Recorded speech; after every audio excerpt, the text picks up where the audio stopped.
हाँ, देखो बच्चों, ये हमारे पास सेकेंड डिग्री का इक्वेशन है। सेकेंड डिग्री का इक्वेशन है और इसका proof delta equal to zero कैसे आता है, पहले एक बार प्रूफ देखते हैं, है ना। तो ये हमारे पास क्या है कि इक्वेशन को हम लोग क्वाड्रेटिक में लिख सकते हैं एक्स के टर्म में। एक्स के टर्म में हम लोगों ने देखो क्वाड्रेटिक लिख दिया है। ओके, कोई इशू नहीं। अब ये फैक्टराइज होना है, इसको लीनियर में दो पार्ट में बंटना है। इसका मतलब क्या होना पड़ेगा, इसका डिस्क्रिमिनेंट को परफेक्ट स्क्वायर होना पड़ेगा। तो ये हमारे पास यहाँ से डिस्क्रिमिनेंट को हम लोग क्या कर दिया, must be perfect square. Four यहाँ से कॉमन ले लोगे तो ये परफेक्ट स्क्वायर, तो ये फोर, ये वाला पार्ट तो परफेक्ट स्क्वायर है ही। मत इसका मतलब ये हुआ कि आपको ये वाले पार्ट का क्या करना है, ये वाले पार्ट आपको परफेक्ट स्क्वायर होना चाहिए। अब ये आप देखो वापस से, ये y में क्वाड्रेटिक बन गया बेटा। y में क्वाड्रेटिक बन गया तो आप ये सोल्व करके ये कर दिए। प्रूफ हमारे लिए इंपॉर्टेंट नहीं है, इंपॉर्टेंट है हमारे पास रिजल्ट। इसलिए बहुत ज्यादा कैलकुलेशन पे आप ध्यान मत देना, क्योंकि कैलकुलेशन ये बस एज ए टीचर मेरे लिए है, कैलकुलेशन को की आपको कोई जरूरत नहीं। अब आप देखो यहाँ से हम लोग क्या कर दिए, ये हमारे पास परफेक्ट स्क्वायर होना चाहिए था, तो y में क्वाड्रेटिक है और ये परफेक्ट स्क्वायर है, इसका मतलब इसका डिस्क्रिमिनेंट इक्वल टू जीरो होता है। अब आप ये देखो, इसका डिस्क्रिमिनेंट इक्वल टू जीरो कर दोगे तो आपके पास ये आ जाएगा, और यही इसी को हम लोग बोलते हैं डेल्टा। डेल्टा इसी को बोलते हैं ना। देखो यहाँ से delta equal to zero prove हो गया। बट आप देखो ये प्रूफ करते टाइम हम लोगों ने क्या क्या चीज चीजें छोड़ दी, क्या क्या गलती किया, आप ये ध्यान से देखो। सबसे पहले हम लोगों ने इस क्वाड्रेटिक को सोल्व कर रहा था, तो हम लोगों ने इसको क्वाड्रेटिक माना।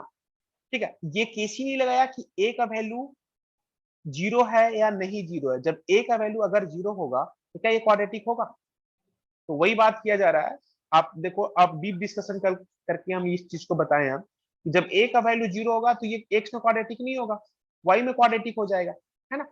और आपको ये बात ऑलरेडी पता है कि ए और बी दोनों जो जीरो होगा तो क्या हो जाएगा, ये सेकंड डिग्री का होमोजेनियस इक्वेशन कॉन्ट ही नहीं होगा। ए और बी में से दोनों जीरो हो नहीं सकता। ए का वैल्यू जीरो, ये हमारे पास क्या हो गया बेटा, वाई में क्वाड्रेटिक हो गया। अब y में क्वाड्रेटिक हो गया मतलब इसका, ये आपके पास y में क्वाड्रेटिक हो गया, इसको फैक्टराइज होने के लिए क्या होना पड़ेगा, इसको परफेक्ट स्क्वायर बनना पड़ेगा।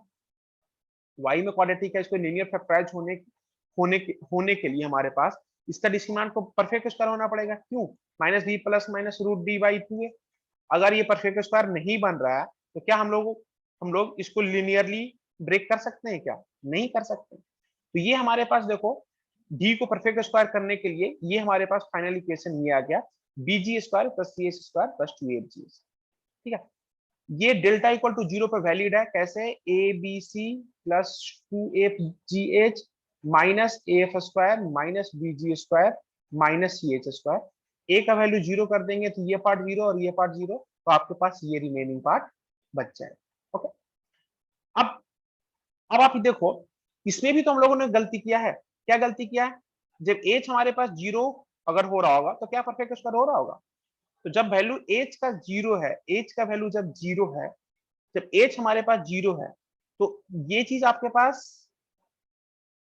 ये जो हमारे पास पार्ट है, ये पार्ट अगर हम लोग चाह रहे थे कि इसको परफेक्ट स्क्वायर होने के लिए, तो हम लोग को क्या होना पड़ेगा, ये परफेक्ट स्क्वायर होने के लिए हम लोग को क्या करना पड़ेगा, हम लोग को ये करना पड़ेगा कि एक्स, अब देखो ये क्वाड्रेटिक बचा नहीं तो ये परफेक्ट स्क्वायर कभी नहीं हो सकता। कब तक, जब तक कि एक्स का कोई कोफिशिएंट बचा हुआ रहे। तो ये कोफिशिएंट हमारे पास क्या होना चाहिए, जीरो होना चाहिए। ये कोफिशिएंट तो जीरो हो, अब बस कांस्टेंट बच जाएगा, तो इस कांस्टेंट को परफेक्ट स्क्वायर होना पड़ेगा। तो ये बोल रहे हैं कि जी मस्ट जीरो होना चाहिए। एच जीरो है तो ये वाला पार्ट जीरो, बी तो जीरो हो नहीं सकता था क्योंकि ऑलरेडी केस में हम लोग लिए थे ए का वैल्यू जीरो। तो जी हमारे पास जीरो, यहाँ से जी को मस्ट जीरो होना पड़ेगा। तो जी हमारे पास यहाँ से जीरो आ चुका है, लेकिन F square minus B C को क्या होना पड़ेगा, परफेक्ट स्क्वायर होना पड़ेगा, है ना बेटा। तो वापस से बता रहे हैं कि आपको बहुत ज्यादा प्रूफ पे ध्यान नहीं देना, आपको फाइनल रिजल्ट पर ध्यान देना है। इसलिए बहुत ज्यादा प्रूफ को बहुत तेजी से स्किप करते चल रहे हैं, ताकि आपको ये बेसिक आइडिया लग जाए कि चीजें हो क्या है। ठीक है? अब दूसरा पार्ट डिस्कशन का ये था, दूसरा पार्ट हमारे पास डिस्कशन का ये है बेटा कि ये क्वाड्रेटिक बना था तो यहाँ पर भी हम लोग डिस्क्रिमिनेंट को जीरो कर दिए थे, तो वहां पर ये केस इग्नोर कर दिए थे।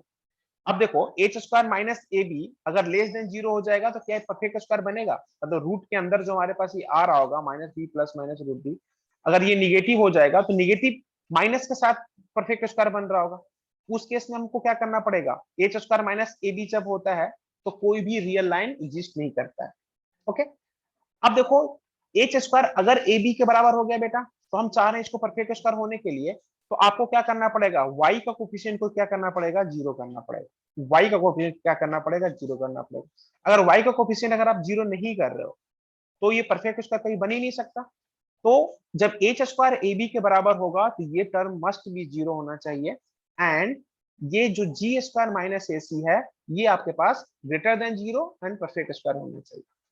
तो हम लोग क्या करते हैं, फाइनल समरी की ओर चलते हैं, जो हमें दिमाग में रखना है बेटा, जो हमें दिमाग में रखना है।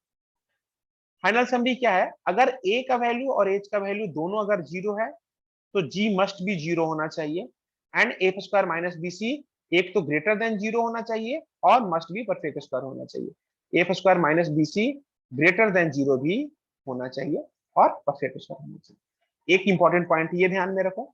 दूसरा, अगर एच स्क्वायर ए बी के बराबर है, अगर एच स्क्वायर ए बी के बराबर है, एच जी माइनस एफ ये भी हमारे पास क्या होना चाहिए, जीरो होना चाहिए। ये भी हमारे पास क्या होना चाहिए, जीरो होना चाहिए। ठीक है, ये जीरो होना चाहिए, एंड जी स्क्वायर माइनस ए सी हमारे पास क्या होना चाहिए, ये हमारे पास मस्ट बी परफेक्ट स्क्वायर होना चाहिए, है ना।